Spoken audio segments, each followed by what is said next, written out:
Hello and welcome to Film Companion South. In this episode, we're going to be talking about 99 Songs, which has been directed by Vishwesh Krishnamoorthy, but the specialty is that the story and the music are by A.R. Rahman. Now first, a bit about the story. We're introduced to two characters named Jay and Sophia, played by Ehan, Bhat and Edilsy, Vargas. Now Jay is a struggling musician, Sophia is a super rich woman with a big super rich dad. Now we think this is going to be the kind of movie where the super rich dad comes and tells Jay, no, you cannot marry my daughter, but this is not that kind of movie. In fact, the dad supports the love. He says, I will start a streaming business or some kind of business and you can take care of it. But Jay wants to be a musician. He wants to be a creative guy, a creator. Which is why in this story, we get more scenes of Jay with his music rather than Jay with Sophia. Now this is something that I imagine A.R. Rahman drew from his own life, particularly because he was at first a struggling musician himself, because Sophia's dad tells Jay, listen, how can I marry my daughter to a struggling musician, to a struggling creative artist? And the second thing is,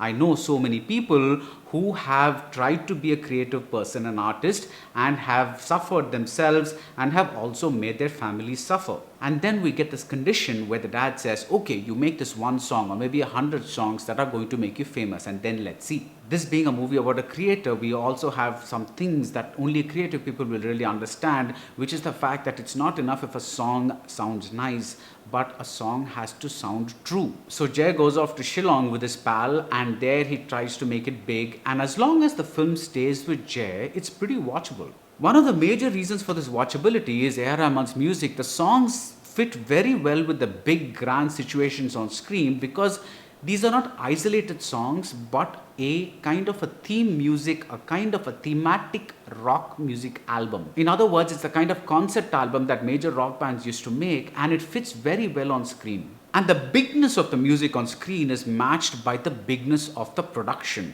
I was especially reminded of two 1980s movies, actually three 1980s movies.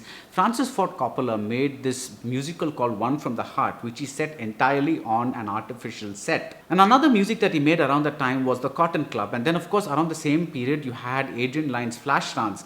Now these are not exactly comparable, but these are all movie musicals that used a lot of the music video style to tell a story, where the artifice was a big part of the component. These are not realistic films. So we don't even care that Jay is not picking up Sophia's calls because we understand that he's immersed only in his music, only in his desire to create his music. But the second half kind of goes a little all over the place because a lot of reality and realness sets in terms of plot. We get a subplot about drugs, we get a subplot about Jay's parents, we get a subplot in a rehab center, and we get a subplot that involves a pen drive. That is the kind of magical situation that most creators hope will happen, but typically does not happen. But maybe this is A.R. Rahman's way of saying, keep hoping for the best. Now, one thing I would have liked is a shorter film, because in this music video format, it feels a little too long because the emotions are coming to us not through the characters themselves, but through the songs and the setting and the grand picturization. But like I said, the movie is an easy watch, and at the end, I think it's actually a peek into A.R. Rahman's mind and consciousness and what he thinks about music and the power of music to heal the world, the power of music to consume you in a way that you really can't explain. It's almost like jumping into the middle of an ocean, which actually happens in this movie. So walking away from 99 Songs, I kind of felt I watched an experimental film, a kind of a deep dive into the mind of this great creator, and it didn't bother me that taken as a feature film, I might have treated it a little differently. So that's it about 99 Songs. If you like this video, do subscribe to Film Companion South, and see you soon at the movies.